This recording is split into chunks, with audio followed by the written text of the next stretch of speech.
What's up, everybody? Welcome back. 1974, continuing on.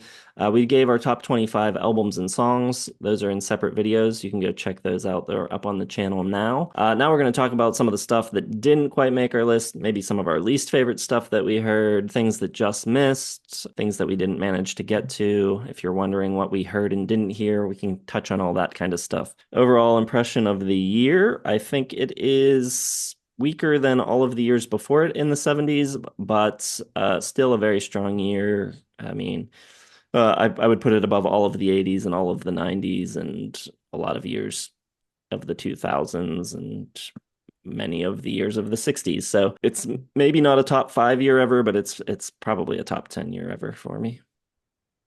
Yeah, I still regret saying that it was a disappointing year way back in the day before I listened to most of these albums, and I really didn't know anything back then when I first joined the channel. Yeah, it's really struck me at just how deep it was, and every year of the 70s is deeper, but I feel like this one has even more depth when it comes to like different genres. There's just so much across the board from country rock to R&B to soul, to hard rock. You get almost some like proto metal stuff creeping in. It just has like everything. And I think more so, I don't think it's as good as 1971 or probably even 72 or 73, but it might be better to listen to just because there's more variety coming in, I think, than what you get in like a 71 before things really started to expand. Yeah, I agree with most of what you just said. I'll start by going through my list, and I will just mention some things that stand out as I go through it. If you didn't watch, I had nine five-star albums. Then the rest of my top 25 was filled out with 4.5s. I had one 4.5 that didn't make it. That very close call was Fear by John Cale. And then right after that, the next closest was the Psychomoto by Cockney Rebel at the very high 4 stars. A couple tracks, especially the Ritz, or maybe it's just called Ritz, I thought was kind of a momentum killer about halfway through the record, really slowed things down in a way that I did not care for, and really probably held it out of the top 25 for me. But am quite intrigued by that record and that band now, so potentially could climb a bit more. Bad Company, just outside my top 25. We've talked a lot of smack on Bad Company on this channel. That was mostly you and Cram, but I do think the debut is really good. What else? Etta James, I liked a lot. The Phoebe Snow is in the 4 star range. My 4 stars go pretty deep. My 4 star records go all the way down to number 67, so it's a lot of very good records for one year. Some of my least favorite stuff of the year, some of which people could probably guess. At 1.5 stars, I had The End by Nico. That was my lowest rated of everything I heard. Another record that I know you enjoyed, I did not enjoy. Rock Bottom by Robert Wyatt. I have that at 2 stars. Relayer by Yes. One of their more just indulgent, Pretentious, over the top. Yeah. pretentious, indulgent Yeah, records. what descriptor do you want to use for that one? Yeah, didn't love it. Rejuvenation by the Meters. People probably be upset that I didn't like more. I got that at 2.5 stars. And Natty Dread by Bob Marley and the Wailers at 2.5 stars. So those are my bottom five of the year. Did you not listen to Autobahn by Kraftwerk? I did not. No, I should have just I was to. gonna say, where is Autobahn? I know it's there. I couldn't even stomach it, but that would surely be at least a star and a half or lower. Okay, well, for me, like I said, very deep year, tons of different genres, I think that represented themselves well. I had 11 5-star albums and 11 4.5-star albums. So I didn't quite get the whole top 25, 4.5 and above. I got three that snuck in the 4-star range.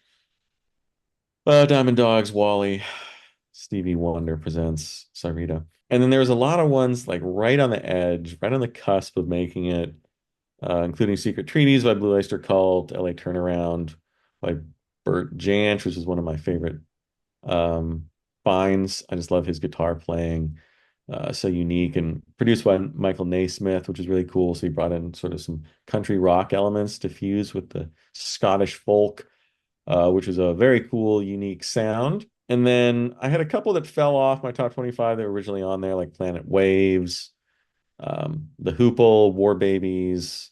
I had the John Lennon, I had Walls and Bridges and The Heart of Saturday Night by Tom Waits on there as well. They fell off.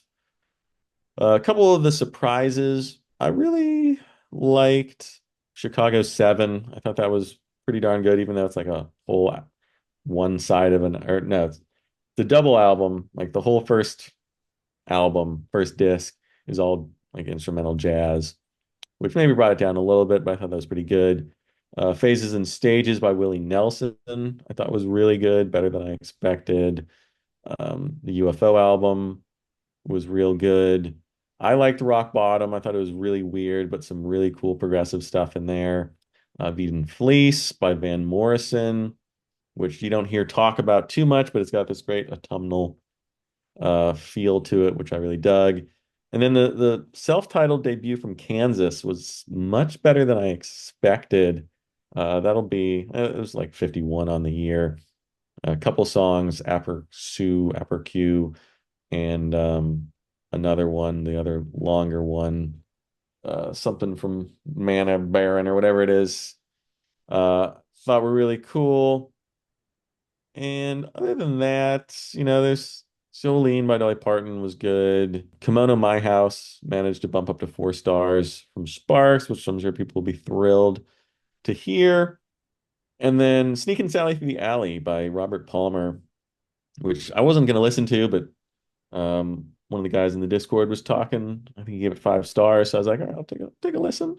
And it snuck in on the 4 star mark. I thought it was pretty good. Blue-Eyed Soul, great vocals from Robert Palmer.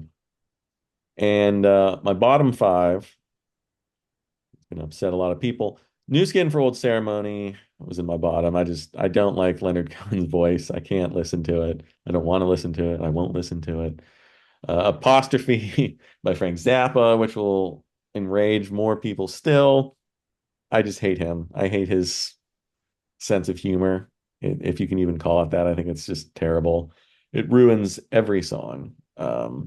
Just don't get it. There's some cool guitar parts, but I don't care enough, and they're not nearly as good as what Steely Dan was doing. So don't care about that one. Hard Labor by Three Dog Night. Don't like that one. Didn't like Fear by John Cale at all. I think Paris 1919 is pretty good if overrated, but Fear didn't do it for me. And then Not Fragile by BTO. Was not down with BTO. That felt like the most generic rock album, that I heard all year. And I also got to throw both of the Enos in there. Thought they were just lame. And finally, the shine came off Lou Reed for me, with Sally Can't Dance or whatever it is. Reed himself said it was a piece of shit from beginning to end. And I don't think it's quite that bad, but the winning streak is over. He's not backed by, the who's who of classic rock anymore. And it's not like Bob Ezrin or Ronson and Bowie. So yeah, was not digging that Lou Reed at all. That BTO is in Cram's top five, I believe, for the year. Whatever. Graham's gone. He can't hurt us anymore. Um, a couple other, yeah, Sparks always get a lot of mentions in the comments. I actually like Propaganda more. I think it's better. It sounds for sure sounds better. I don't think Kimono My House sounds very good. And you had said in the Discord that vocals are very difficult to kind of hear and understand on Kimono, and I fully agree. I think the mix is really bad. One other one I forgot to mention that I liked a lot was Maggie Bell, who I'd never heard of ever. And I guess people were sort of derogatorily comparing her to Janis Joplin, but uh, her album I thought was pretty cool. I mean, she's got a hell of a voice, definitely some Janis Joplin, but also some like Aretha Franklin in there. It's an absolute unit of a voice, and her version of After Midnight is probably the only good version of After Midnight I've ever heard. It's really good. It makes the Clapton just sound like a total piece of shit. A couple others for me. I like Hard Labor by Three Dog Night. I got it at 4 stars. Souther Hillman Foray Band, I think is pretty strong, almost 4.5 stars. Just a high 4 stars for now. And Spooky Tooth, just a really solid 4 star band throughout all these 70s years and the late 60s. I think they are pretty underrated. They don't have a record that's like amazing at like that gets them over the top into 4.5 or 5 star territory, but very consistently good. That's solid. I'm trying to think if there's anything else. Um, One other disappointment, and it was in your like top 10, but Stormbringer for me by Deep Purple, just big drop off from Burn for me. Just too much funk, too much white boy funk, I guess. Didn't quite like it. I like that hard rock, driving bass and stuff that Burn has. I'll back you up on Kansas. I think early Kansas stuff is really good, and I don't know, I think they kind of unfairly get lumped in with bands like Styx and stuff, but I think they're a cut above that kind of stuff. All right, well, that's our final thoughts on 1974. Let us know what you think of it as a year. You can share your list again if you want in the comments here. Hit the like, subscribe, all that stuff. Check out Patreon. Thanks for watching. We'll see you in the next one.